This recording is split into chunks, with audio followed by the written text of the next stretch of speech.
एक पत्नी अपने पति से कहती है, सुनते हो? बोले हाँ बताओ। कहा ये जो भूसा लगा हुआ है इसको बेच दो और हमारे लिए लटकन ला दो। हाँ कहती हैं,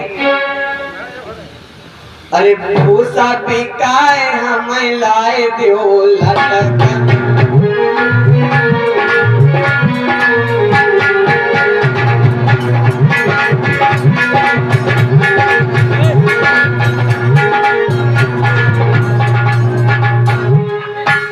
कह रही है जो भूसा लगा हुआ है इसको बेच दो और हमारे लिए लटकन ला दो। अरे भूसा बिकाए हमें लाए दो लटकन।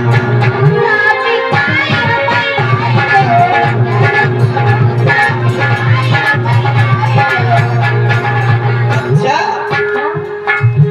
अगर भूसा बेच देंगे तो ये जो बैल है क्या खाएंगे? एक हमारे पास है और एक राजेंद्र दादा के पास बैल है। हाँ, तो दो हो जाएंगे, खेत की जुताई करेंगे। हाँ, तो जानती हो क्या कहती? अरे बैलो बिकाए हमें लाए दो लटकन।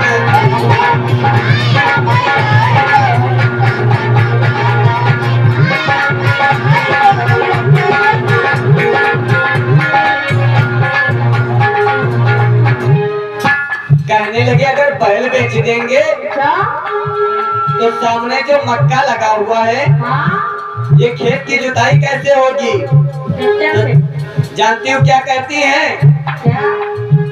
अरे खेत बिकाए हमें लाए दो लटकन।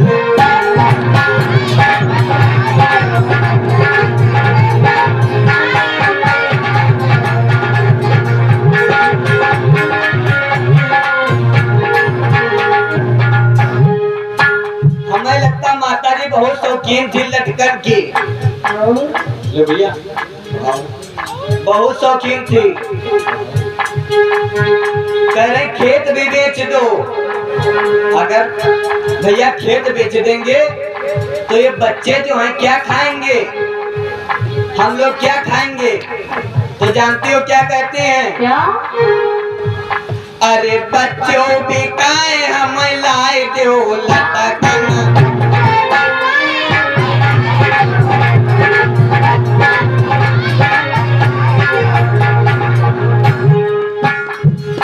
कहती बच्चों को भी बेच दो। अच्छा। हाँ, हमें लटकन ला दो। लटकन पहने? हाँ, बहुत शौकीन है लटकन की। तो कहा अगर बच्चे बेच देंगे तो हम तो इस जीवन में रह नहीं पाएंगे बच्चों के बिना। हाँ, तो जानते हो धर्म पत्नी की क्या कहती है? क्या कहती है? अरे तुम हो बिकाओ हमें लाए दो लटकन।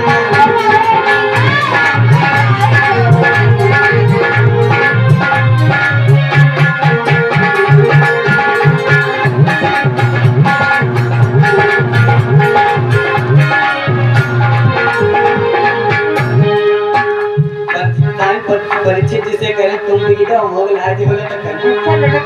हाँ, ताती जी भी तुम हो जाओ। कह रही हैं तुम हो बिक जाओ हमें लटकन ला दो।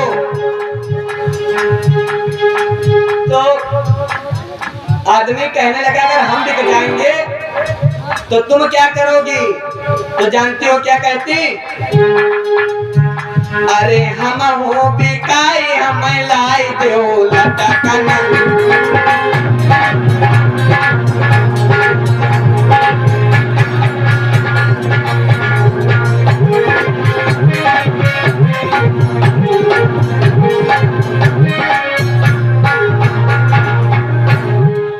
कह रही हमें लटकन ला दो चाहे कुछ न रह जाए। ऐसी ऐसी माताएं आई अपने प्रसंग की ओर आते हैं। माता जी के सुशीला के एक सुंदर बालक हुआ है। घर में खुशी नहीं अमा रही है, बधाइयां बज रही हैं, गीत गाए जा रहे हैं, खुशी का ठिकाना नहीं है। धीरे धीरे बालक बड़ा होने लगा। धीरे धीरे बालक बड़ा होने लगा। माता पिता के कामों में हाथ बटाने लगा। जब माता पिता के कामों में हाथ बटाने लगा,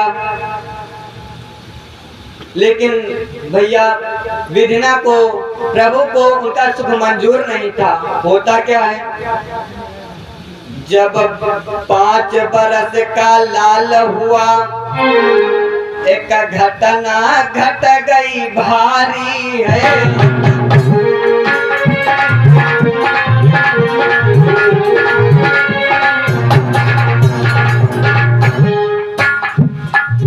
जब 5 बरस का लाल हुआ, एक घटना घट गई भारी है।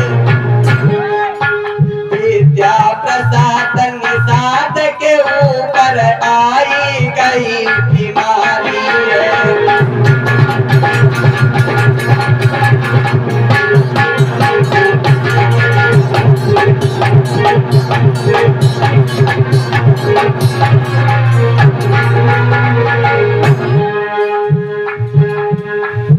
जब पति हुआ बीमार, सुनो रोए रही सुशीला नारी है। नारी का संग वो छोड़ के भैया कैले सरग सिधारी है।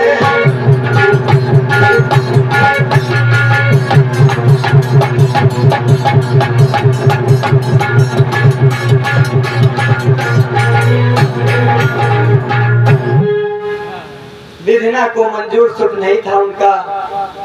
जब बेटा 5 वर्ष का होता है, निषाद राज के ऊपर बीमारी का घेरा हो जाता है और कुछ ही दिनों में निषाद राज की मृत्यु हो जाती है। प्रभु को उनका सुख मंजूर नहीं था, क्योंकि पहले सुख नहीं था, कोई संतान नहीं थी। लेकिन अब सुख नहीं है कि उनका पति नहीं है।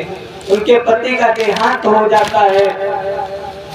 अब सुशीला रो रही है और रो रो कर कहती है, अरे चले जई हो सजनवा।